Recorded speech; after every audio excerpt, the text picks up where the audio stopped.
Otep à tous, bien-aimés frères et sœurs. Je n'ai pas compris ça. C'est-à-dire que c'est ce qui fait la une de l'actualité sur la question de la RDC actuellement.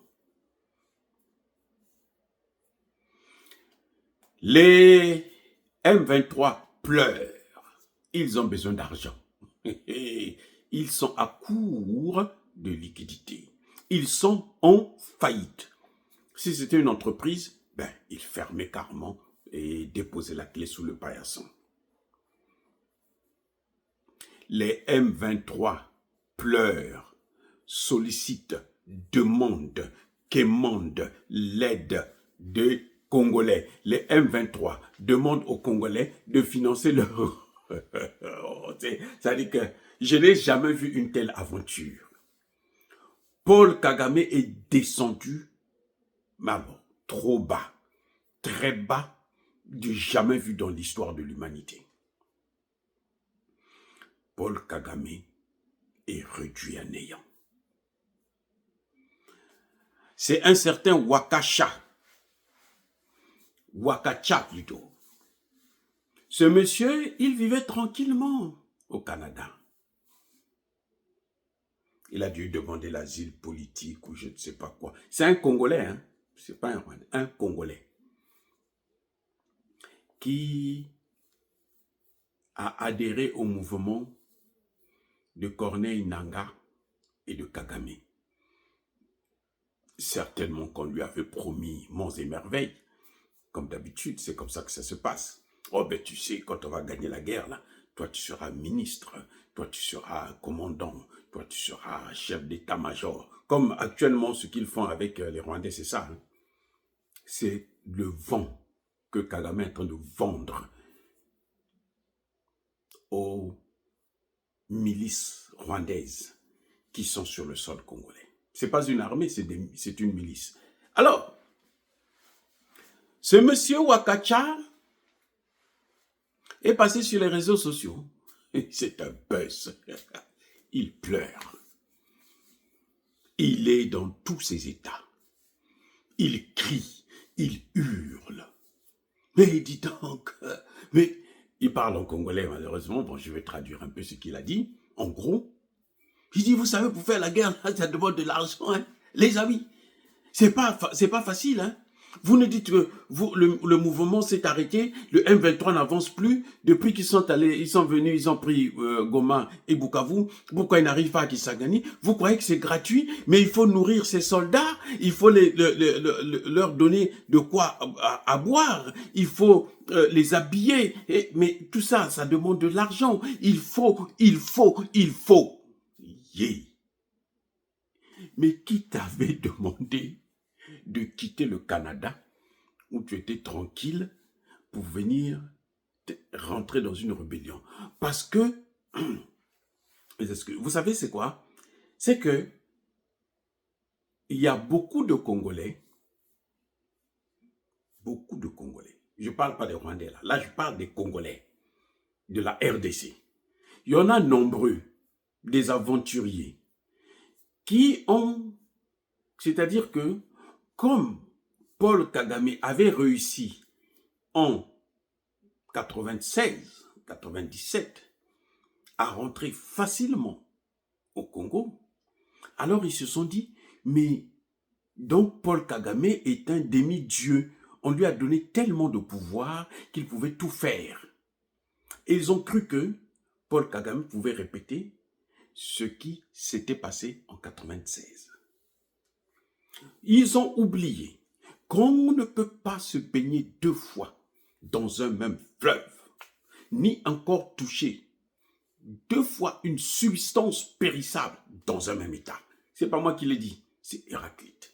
Il a volé ça chez mes parents, hein, nos ancêtres, parce qu'il a étudié aussi en Égypte, chez les Noirs. Il a été enseigné par nos ancêtres, donc ils ont tout copié, volé, et ils ont pris la paternité de ces thèses. Mais bref, Héraclite donc dit, c'est ce qu'on appelle la loi de la dialectique. Ce que Kagame avait fait en 96, là, il ne peut plus faire ça en 2024, 2025. Et vous voyez qu'il est en train de se casser les dents. Ben, je suis encore gentil quand je dis il se casse les dents. Il se casse la tête. Puisque vous savez quoi? Ça fait 4 mois que Kagame n'arrive pas à payer les salaires de ses fonctionnaires.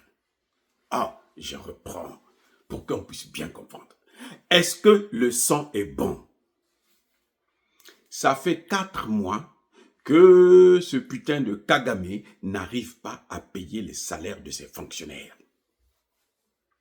Il fait exactement comme ses alliés dans les autres pays africains, là. Les pays africains qui le supportent, les fonctionnaires, ils peuvent vous passer 4 mois, 6 mois. Les retraités, c'est même pas la peine. Il y en a qui passent des années sans trouver avoir leur pension de retraité, après avoir travaillé pendant 30 ans, 40 ans dans la fonction publique. Incroyable, mais vrai. Donc, Kagame, actuellement, il ne peut plus payer les salaires de ses fonctionnaires. Kagame, actuellement, ne peut plus payer les salaires de ses milices qui sont en RDC. Ceux qui font partie de l'armée rwandaise, pas ceux qui sont des Congolais, qui sont payés par les Congolais, ceux qui étaient encore, qui n'étaient pas encore officiellement reconnus comme étant des M23, ils ont toujours le salaire du Congo. Mais les autres là, ils n'ont pas de salaire. Kagame leur vend du vent. Qu'est-ce que j'allais dire? C'est, hein? Vous comprenez?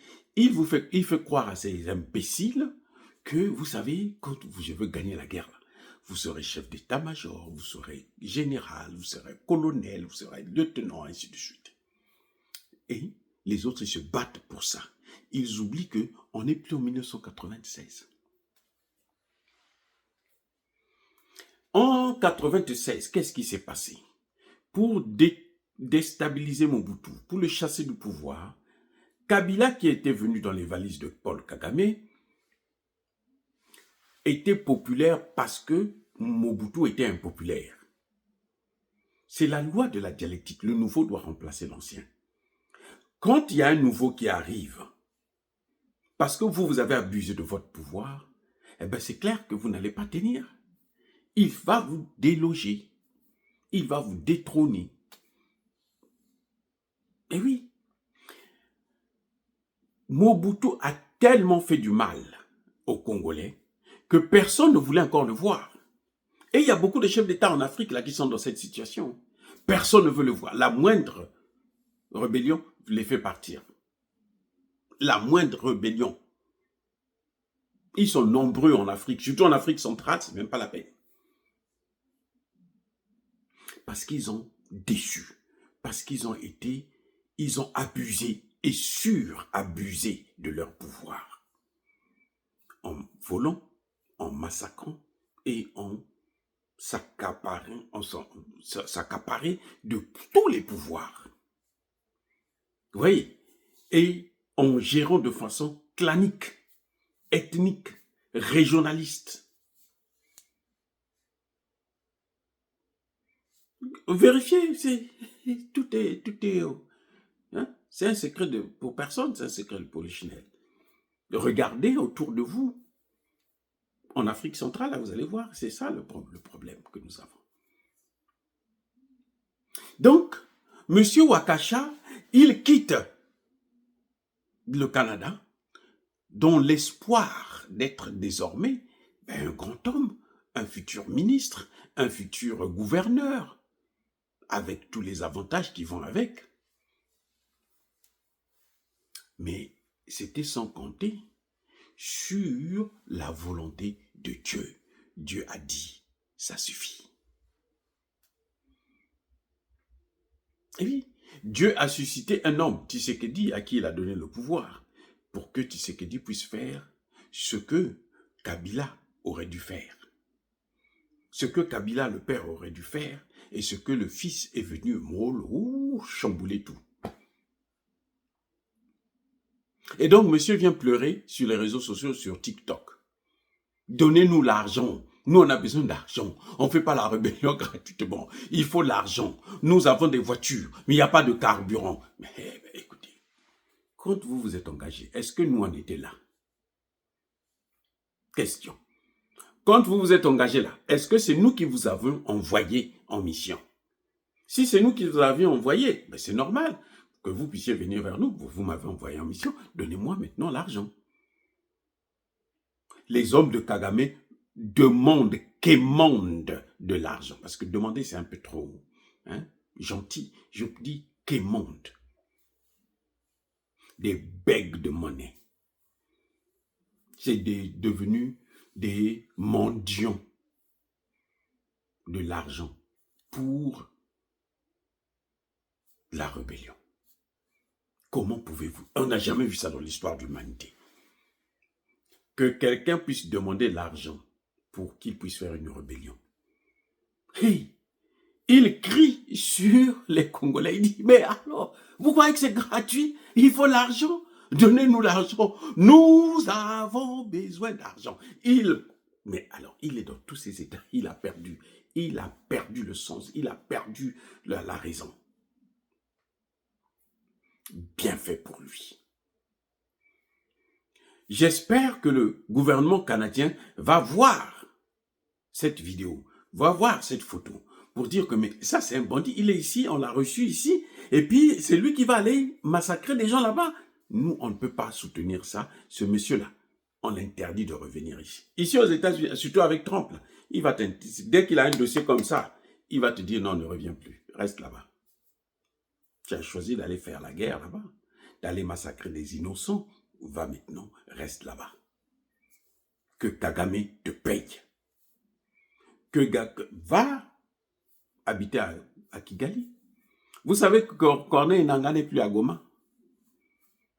Corneille Nangaa est plus à Kigali qu'à Goma. Parce que la situation les dépasse. Là, je reprends. Les amis, écoutez. La situation dépasse Corneille Nangaa. La situation dépasse Kabila. La situation dépasse Kagame. Surtout avec le passage. Je dis passage c'est trop gentil. Non, c'est pas un passage. Une escale. Avec l'escale de Massad Boulos au Rwanda, à Kigali. Massad Boulos n'est pas venu à Kigali.